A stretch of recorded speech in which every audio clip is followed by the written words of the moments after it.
Hola aventureros históricos, bienvenidos a otro emocionante episodio de Aventuras Históricas. Hoy vamos a sumergirnos en una de las leyendas más enigmáticas y controvertidas de la Edad Media, la historia de la papisa Juana.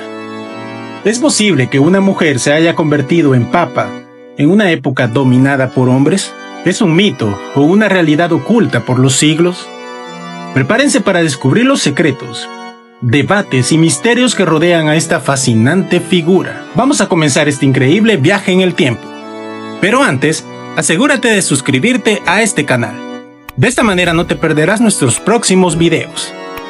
Ahora sí, comenzamos. Para entender mejor la leyenda de la papisa Juana, es crucial situarse en el contexto histórico del siglo IX, un periodo marcado por la inestabilidad política y religiosa en Europa.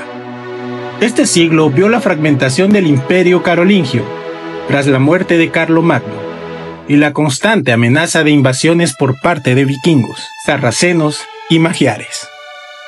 La Iglesia Católica, como una de las pocas instituciones estables de la época, desempeñó un papel central en la vida política y social.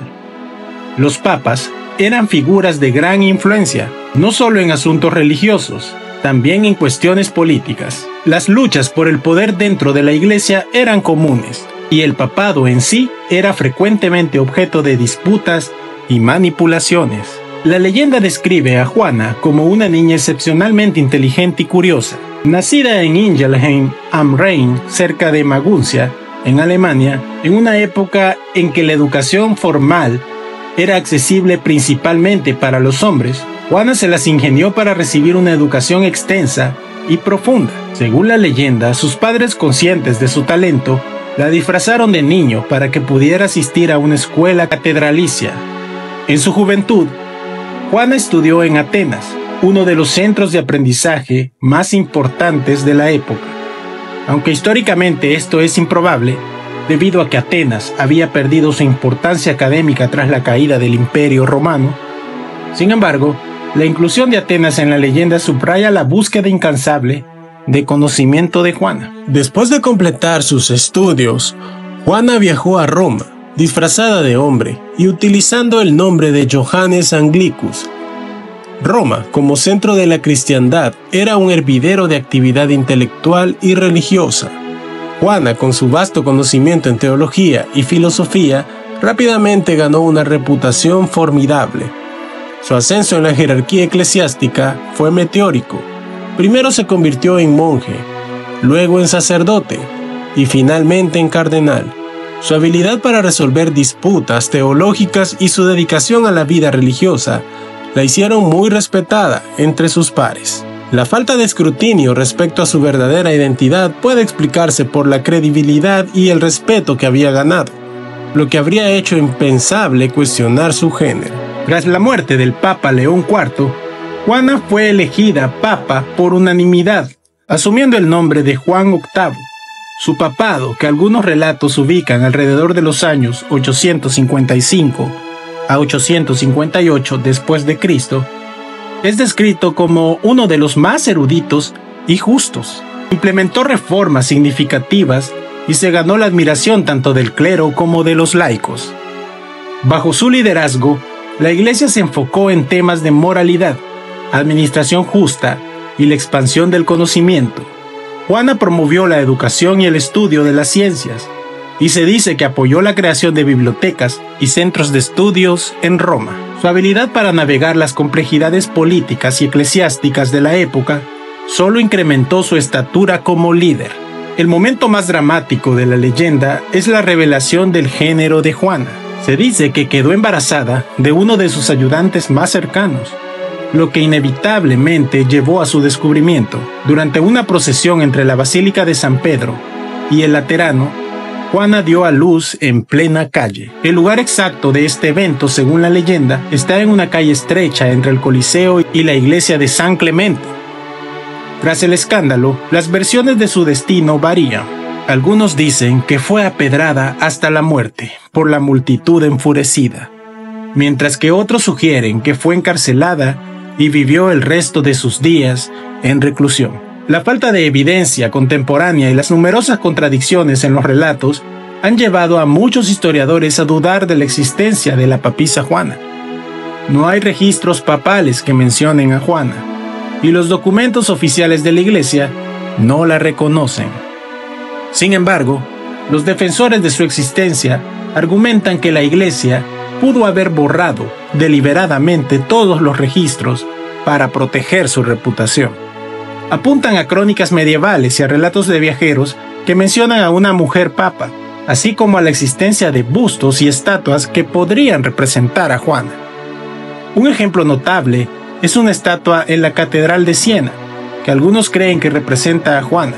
Además, se ha mencionado la sedia stercoraria. La sedia stercoraria es una silla de mármol o de madera con un orificio en el asiento. Durante siglos, su propósito ha sido objeto de muchas especulaciones y teorías. Algunos historiadores creen que su uso tenía un simbolismo religioso y ritual, mientras que otros sugieren que tenía una función práctica.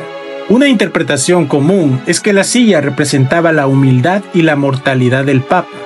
Durante ciertos rituales, el Papa se sentaba en la silla para recordar su humanidad y origen terrenal, simbolizado por la asociación con el estiércol.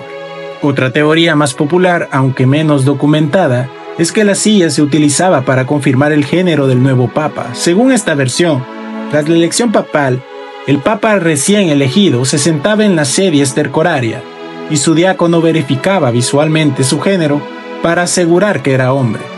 Esta teoría está estrechamente ligada a la leyenda de la papisa Juana.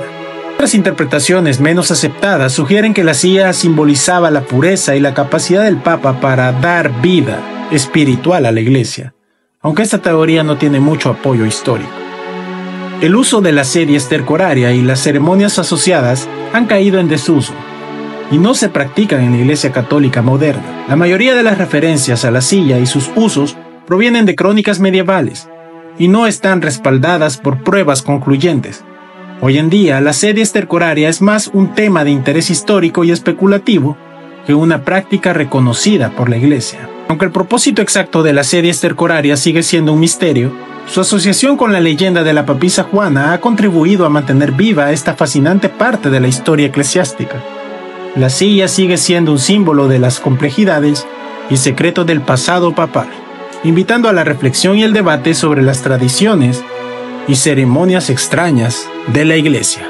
La leyenda de la papisa Juana ha sido reinterpretada en numerosas ocasiones y ha servido como un punto de referencia en discusiones sobre el papel de las mujeres en la Iglesia y en la sociedad. En los siglos XVII y XVIII, escritores como Boccaccio y Jean de La Fontaine incorporaron la historia de sus obras, usando a Juana como un símbolo de la hipocresía y la corrupción dentro de la Iglesia. En tiempos modernos, la figura de Juana ha sido reivindicada por el movimiento feminista como un símbolo de la lucha por la igualdad de género.